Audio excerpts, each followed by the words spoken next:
بسم اللہ الرحمن الرحیم۔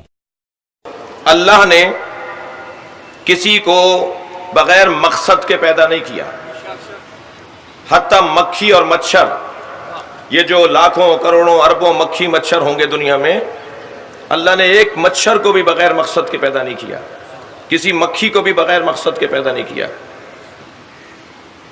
آپ کو اور مجھے بغیر مقصد کے کیسے پیدا کرتا؟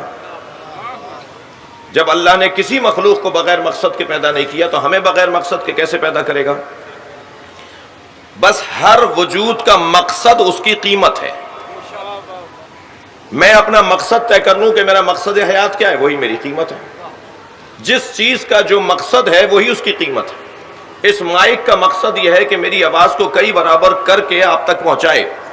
اگر یہ کام یہ نہ کرے تو اس کی قیمت نہیں ہے، اگر یہ کام کرے تو اس کی قیمت ہے۔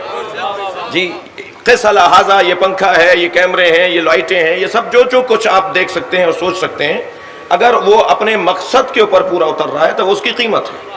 اور اسی بات کو میرے مولا امیر المومنین نے نہج البلاغہ میں یوں فرمایا،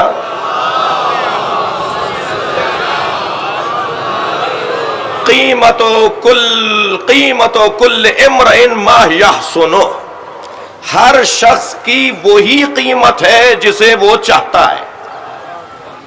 اس وقت مجلس میں بیٹھنا آپ کی قیمت ہے جی، اور آپ کا سودا اور آپ کا معاوضہ کریموں کے ہاتھ میں ہے، اس لیے بیٹھیں گے تو ہم شاید 1 گھنٹہ مگر جنت مل جائے گی اگر ہم چاہیں۔ صلوات پڑھیں محمد و آل محمد۔ ہر شخص کی قیمت وہی ہے جسے وہ چاہتا ہے، جسے وہ پسند کرتا ہے۔ حاکم شام کو حاکم روم نے ایک گھوڑا بھیجا کہ اس کی قیمت کیا ہے؟ آپ تو جانتے ہیں نا۔ اچھا، جو اپنی قیمت نہ جانتا ہو وہ کسی اور کی قیمت کیا لگائے گا؟ جی ایک عمومی بات کر رہا ہوں، جو اپنی قیمت ہی نہ جانتا ہو وہ کسی اور کی کیا قیمت لگائے گا؟ تو بہت دیر سوچا، بہت پوچھا، بہت مشورے ہوئے، آخر میں طے کیا کہ علی کے پاس مسئلہ بھیجا۔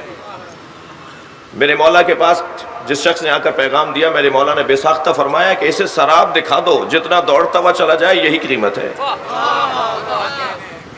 سراب اس کی قیمت ہے۔ ہر شخص کی قیمت وہ چیز ہے جسے وہ چاہتا ہے۔